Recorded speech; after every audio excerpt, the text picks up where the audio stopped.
નમસ્કાર વિદ્યાર્થી મિત્રો, હું હરેશ બાલાણા સર આપ સૌનું ધોરણ 11 સાયન્સમાં હાર્દિક સ્વાગત કરું છું. મિત્રો, 11 સાયન્સની અંદર આપણે ચેપ્ટર નંબર 8 કોષ જીવનનો એકમ જે ભણવાની શરૂઆત કરી દીધી છે અને આજના સેશન લેક્ચર નંબર 7 ની અંદર હું આપ સૌનું હાર્દિક સ્વાગત કરું છું. મિત્રો, આપણે કોષ જીવનના એકમની અંદર હવે આજે વાત કરીશું અંતઃપટલમય તંત્ર. મિત્રો, અંતઃપટલમય તંત્ર એ શું છે? તો કે કોષમાંની બધી જ અંગિકાઓ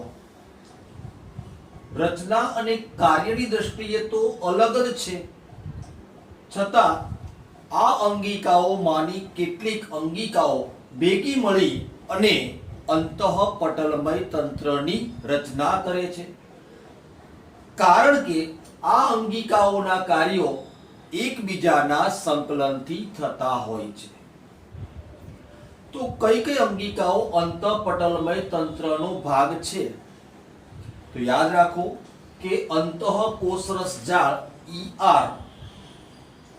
ER એટલે એન્ડોપ્લાઝમિક રેટિક્યુલમ, ગોલ્ગી કાય, લાઇસોઝોમ અને રસધાની, જેને અંતઃપટલમય તંત્રનો ભાગ માનવામાં આવે છે.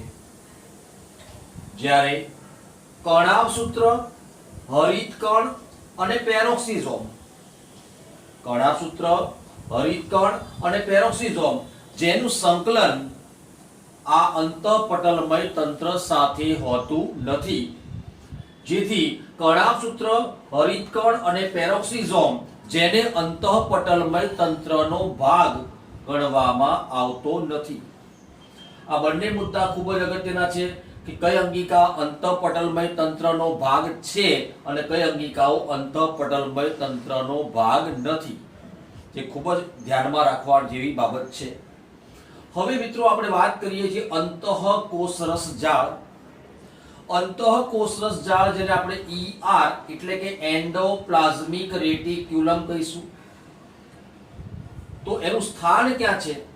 તો વૈજ્ઞાનિકોએ ઇલેક્ટ્રોન માઇક્રોસ્કોપમાં અભ્યાસ દ્વારા જાણવા મળ્યું, ખાસ કરીને સુકોષકેન્દ્રીય કોષોના સમગ્ર કોષરસમાં પથરાયેલા સૂક્ષ્મ નલિકાઓના જાળાને અંતઃકોષરસજાળ તરીકે ઓળખવામાં આવે છે. મિત્રો, અહીંયા આકૃતિમાં આપણે અંતઃકોષરસજાળ દર્શાવવામાં આવેલી છે. બરાબર. અંતઃકોષરસજાળ જેના કાર્યની વાત કરીએ, પ્રકાર અને કાર્ય, તો અંતઃકોષરસજાળ એ બે પ્રકારની હોય છે.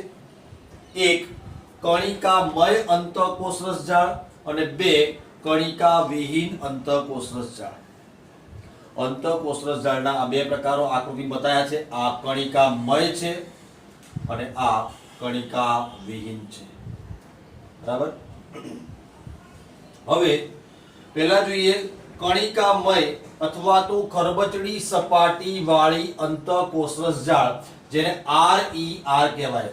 મિત્રો, RER જેનું પૂરું નામ થશે રફ એન્ડોપ્લાઝમિક રેટિક્યુલમ, એટલે કે ખરબચડી સપાટી વાળી અંતઃકોષરસજાળ. તમે જોઈ શકો છો આકૃતિમાં કે આ કણિકામય અંતઃકોષરસજાળ છે, જેની બાહ્ય સપાટી ઉપર રિબોઝોમ નામની અંગિકા જે કણિકા તરીકે ચોંટેલી છે. તો જે અંતઃકોષરસજાળની સપાટી ઉપર આ રીતે રિબોઝોમની અંગિકાઓ ચોંટેલી હોય તેવી અંતઃકોષરસજાળને કણિકામય અંતરસજાળ તરીકે ઓળખવામાં આવે છે. ખાસ કરીને જે કોષો પ્રોટીનના સંશ્લેષણ સાથે સંકળાયેલા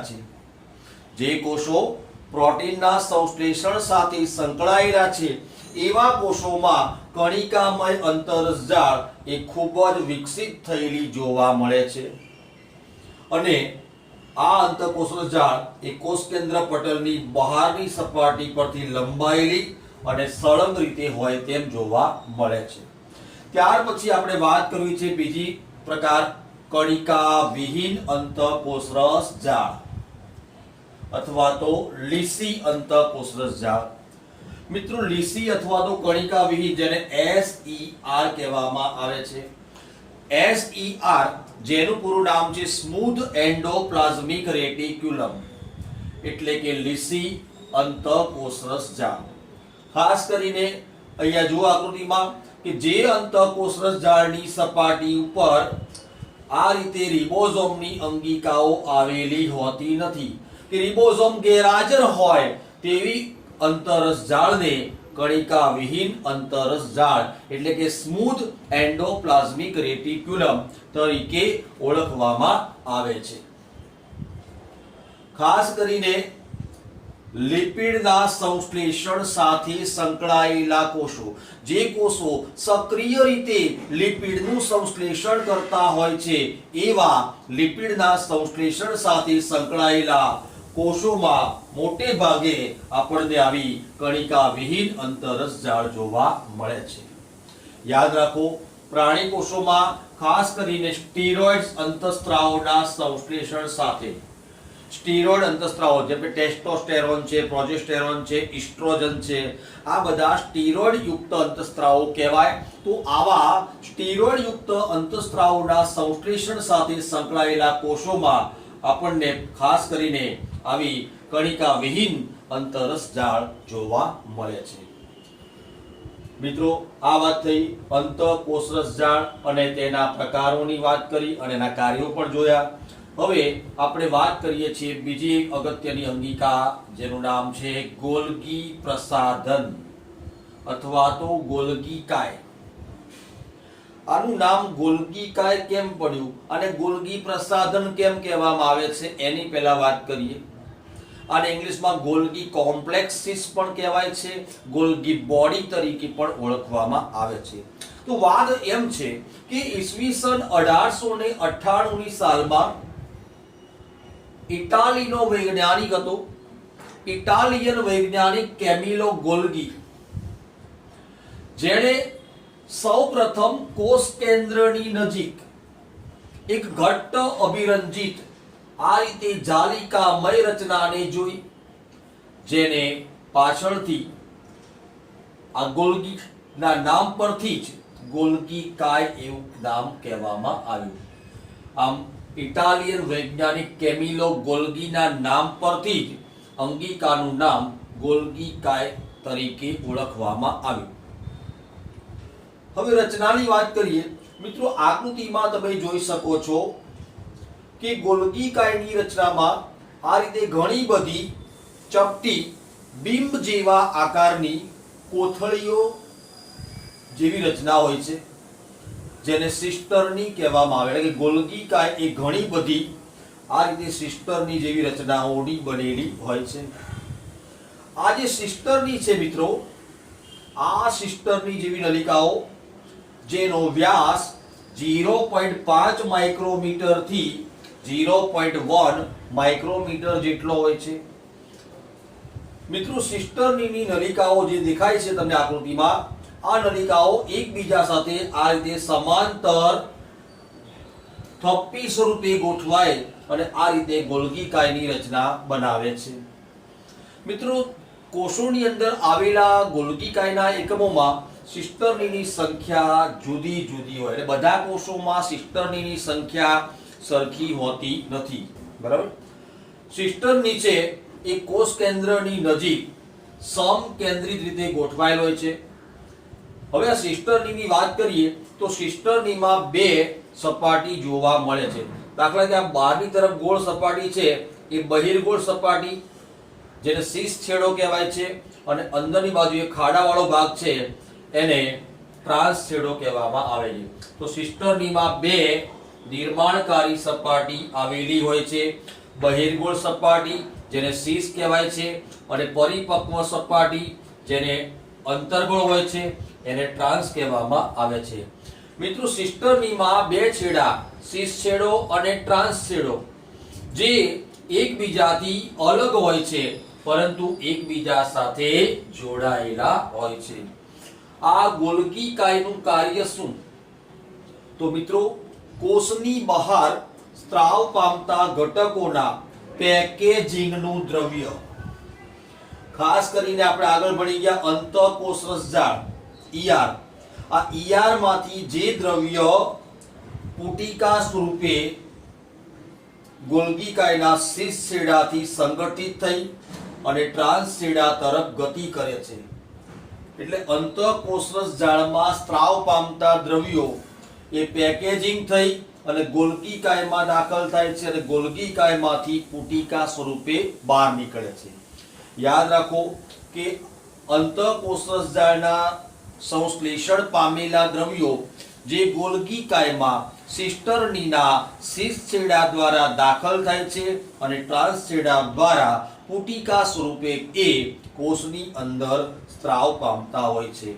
મિત્રો આના દ્વારા આપણે ખાસ સમજી શકીએ છીએ કે ગોલ્ગી કાય કોષની અંદર જનરલી અંતઃકોષરસ જાળના ગાઢ સંપર્કમાં રહે છે. હવે આપણે સમજાયું કે શા માટે ગોલ્ગી કાય અંતઃકોષરસ જાળના ગાઢ સંપર્કમાં રહે છે. કારણ કે અંતઃકોષરસ જાળની અંદર સંશ્લેષણ પામતા લિપિડ હોય, પ્રોટીન હોય, આ દ્રવ્યો અંતરસ જાળમાંથી બહાર નીકળે છે અને ગોલ્ગી કાયની સિસ્ટર્નીની અંદર દાખલ થાય છે અને સિસ્ટર્નીમાંથી ટ્રાન્સ છેડા દ્વારા પુટિકા સ્વરૂપે એનો કોષમાં સ્ત્રાવ થતો હોય છે.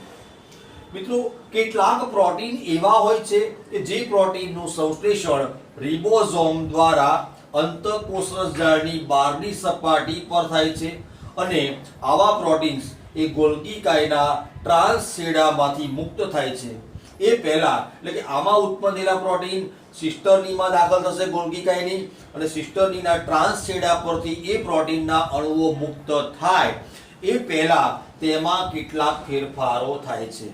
ટૂંકમાં અંતઃકોષરસ જાળમાં સંશ્લેષણ પામેલા દ્રવ્યો વહન પામીને ગોલ્ગી કાયમાં સિસ્ટર્નીની અંદર દાખલ થાય, સિસ્ટર્નીના શીર્ષ છેડા મારફતે દાખલ થાય અને ટ્રાન્સ છેડા દ્વારા પુટિકા સ્વરૂપે કોષમાં મુક્ત થાય એ પહેલા એ દ્રવ્યોમાં કેટલાક ફેરફારો થાય છે. અને છેલ્લો પોઈન્ટ કે ગોલ્ગી કાય એ ગ્લાયકોલિપિડ અને ગ્લાયકોપ્રોટીન. મિત્રો ગ્લાયકોલિપિડ એટલે શું? ગ્લાયકોજન વત્તા લિપિડ એટલે ગ્લાયકોલિપિડ, ગ્લાયકોજન વત્તા પ્રોટીન એટલે ગ્લાયકોપ્રોટીન. તો કોષમાં ગ્લાયકોલિપિડ અને ગ્લાયકોપ્રોટીનનું નિર્માણ સ્થાન એ ગોલ્ગી કાય છે. તો મિત્રો આજના લેક્ચરમાં આપણે કોષની અંદર આવેલી બે અંગિકાઓ અંતરસ જાળ અને ગોલ્ગી કાય વિશે સમજૂતી મેળવી. આ ઉપરાંત અંતઃપટલમય તંત્રની પણ વાત કરી. આજના લેક્ચરમાં અહીંયા સુધી આપ આ લેક્ચરના તમામ મુદ્દાઓને બરાબર સમજો એના માટે વિડીયોને જુઓ, PDF ફાઇલમાં મોકલેલી માહિતીને નોટ્સમાં ઉતારો અને સમજવાનો પ્રયત્ન કરો. Thank you. આપ બાયોલોજીના આવા જ મારા વિડીયોને જોવા માટે મારી ચેનલને લાઈક અને સબસ્ક્રાઈબ કરશો. મારી ચેનલનું નામ છે હરેશ ભાલાલા. Thank you.